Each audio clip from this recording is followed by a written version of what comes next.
Hello folks, and welcome back to a brand new video from us here at Kerno EXP. Now, one of you lovely subscribers suggested that I do a drone flight right around the exterior of my local town, which is Redroof, where we're from, and so we're in the process of doing that. Now, right now I'm out on the North Cornish coast, not a million miles from Porthtowan, which is just over there. And also you can see St Agnes Beacon, and then you've got the beautiful coastline, which is Tubby's Head, and you've got the Cow and the Calf, the islands there.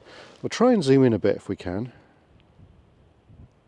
There we go. So yeah, there's the Cow and the Calf right on the coast there, and you've got Tubby's Head, you've got Wheel Coats, and then you've got Porthtowan. So we're just up the coast a bit from there. We've been here before with members of the crew and Adam, TWEX, two-wheel exploration, history ridden to, folks. That's what we're about, and that's Adam's motto. I just nicked it. I don't think he'll mind. So, I hope you're enjoying watching what we've been doing of late, and it's half term now, so we've got no week, what am I on about, daft bugger, no work for a good few days. So this Friday, me and David are out on the boat, all being well, and yeah, I do know that there's a pathway down here. We've been down here before. Look at this, look. Now don't go down here unless you've got balls of steel, because it's a bit hair-raisy. It certainly is. Yeah, it's giving me the heebies just even thinking about it.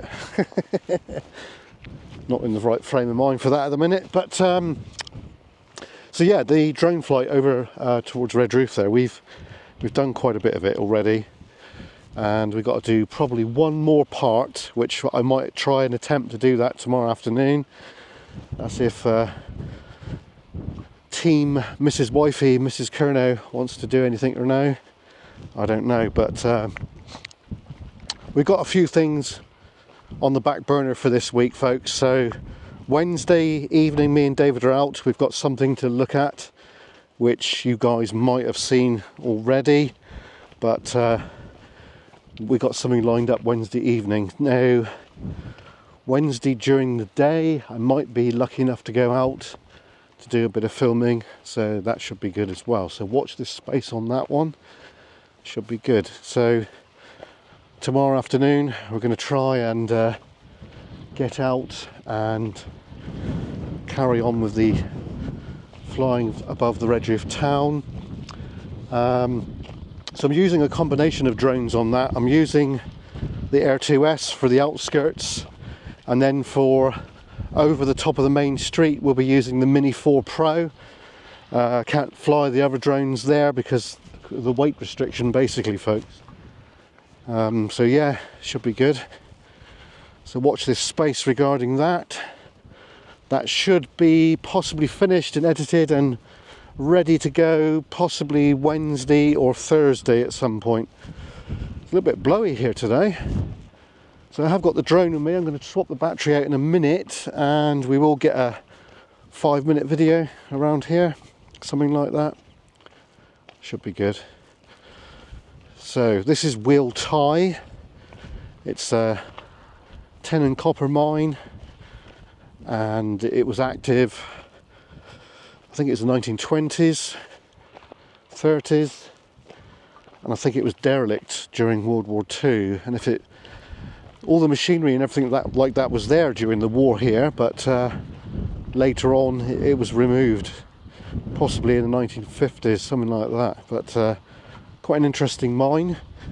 It was open to the public for public underground tours when it was, I think at the time it was closing or closed. There's a local chap that did underground tours here, which would have been quite interesting. That's back in the days before video cameras and what have you. So we've got a farmer up there harrowing his field, ready for sowing season. You can hear him there. This potentially was a little tram track here, which removed the material from the mine to these tips here. These are waste tips right here, as we can see, and it's quite a bit of tonnage here, you know, quite interesting. So it would have been quite a busy place. You can see that they've got tips just down in there. It's quite interesting. Well, I hope you guys are okay. Hope you're doing all good. We've got some more urbex coming up very soon. Thing is, with urbex side of things, we do struggle to find new locations, to be fair, and 9 times out of 10 we make it up as we go. Look at all these tips here, look at all this. It's all been dumped there by chaps with wheelbarrows, picks and shovels, hard graft, quite a bit of hard graft.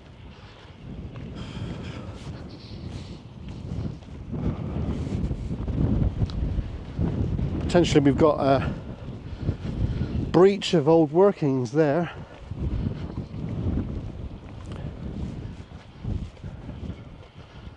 Let's have a little nosy. Yeah, so we've got a potential breach of old workings there, folks. I don't know how they managed to find that, but they sure did. They sure did. Right. Crap camera work, sorry. Okay, so this is the more modern part of the mine here.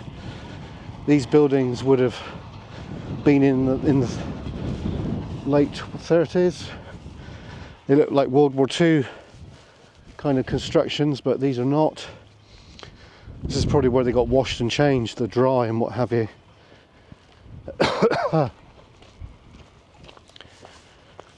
And then we've got the mine office right here.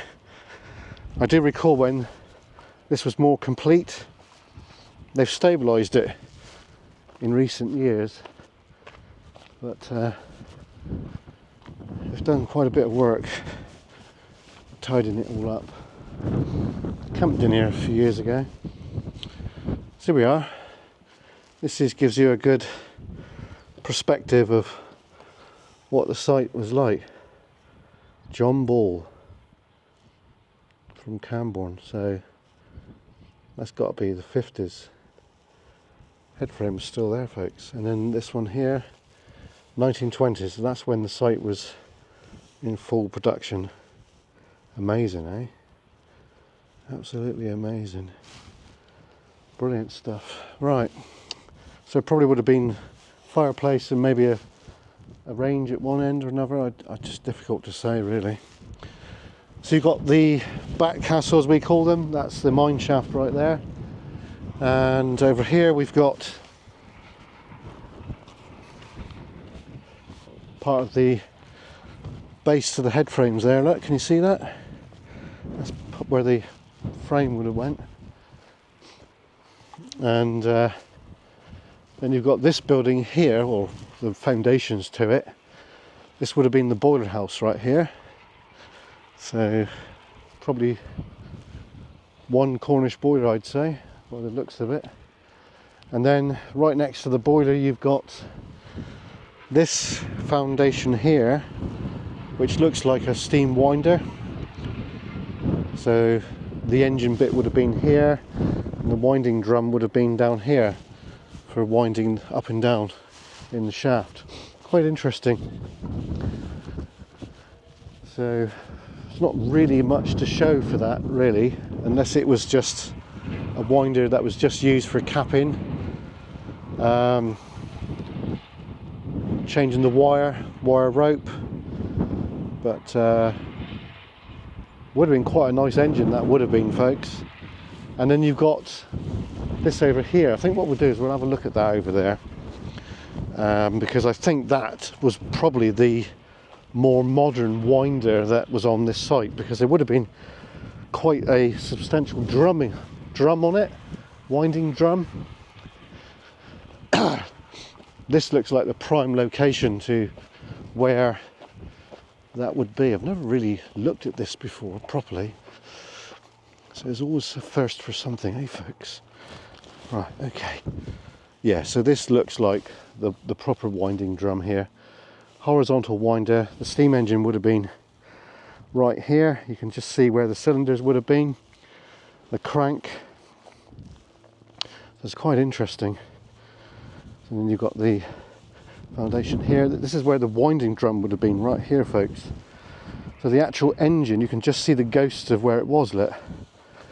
See here? And then you've got these holding down bolts, which are kind of still there. It's bloody amazing, eh? And this would have been inside a tin shed. And you can still see the holding down bolts right here, which is rather interesting. And you can also see the ghost of where the actual engine was, right here. So this would have been quite a substantial steam engine in its own right. And yeah, cool, really cool. So the boiler over there would have had a steam pipe from there to here, and this would have been controlled by a series of bells, and they would go ding ding ding, and it means different things like stop, wind, hoist, and so on and so forth. But this is just amazing that still see the threads on the bar just down there. Absolutely amazing. Yeah, cool stuff. Right, let's go and have a look at something else now. Let's go.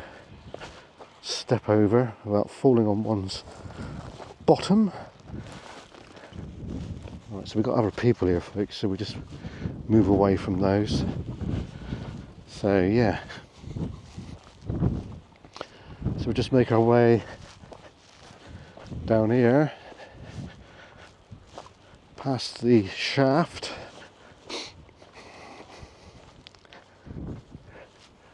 and over to this spoil heap right here, which has got quite a dramatic view right down. So we shall get ready to launch the drone in a bit. Just have a quick look here a moment. So here we go, folks, look at this. Look at that. Wowzers, eh? Wow. Okay, so looks like local lads have been biking down here.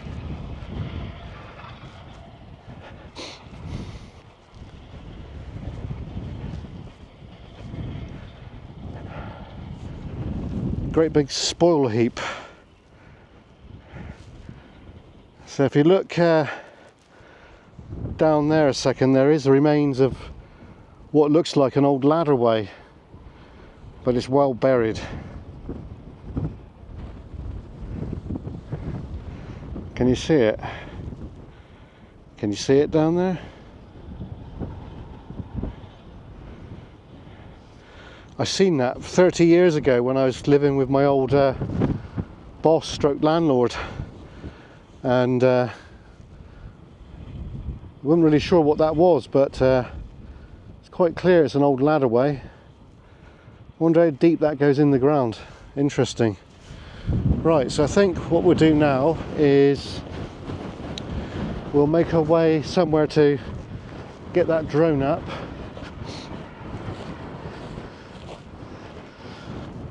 There's a chimney. There's not many square chimneys in Cornwall, folks, but that's one of them right there. It's quite a landmark, that one. Quite a landmark. Right, well, I think we'll just do a bit of droning now. So I hope you enjoyed this waffle and this little walkabout down at Wheel Tie. Just make sure I get away from people, because we got the bigger drones, we can't really fly around anybody. So I'd just like to say thanks for watching. Don't forget to like and comment and subscribe, and I will reply if you do comment. I know a lot of you do like commenting, so please do it. And if you really like what we do, there is a buy me coffee there. Any monies that are raised from that will go to the benefit of the channel. Just like to thank the people that did do that last month. Thank you, it's very kind, and it pays for our coffees when we're out and about. We use the 3-in-1s, you see, they are very good. Right, so we're going to get the drone up now, so it will be seconds for you, but it'll be a couple minutes or more for me. But anyway, thanks for watching. Here comes the drone video. Cheers and gone.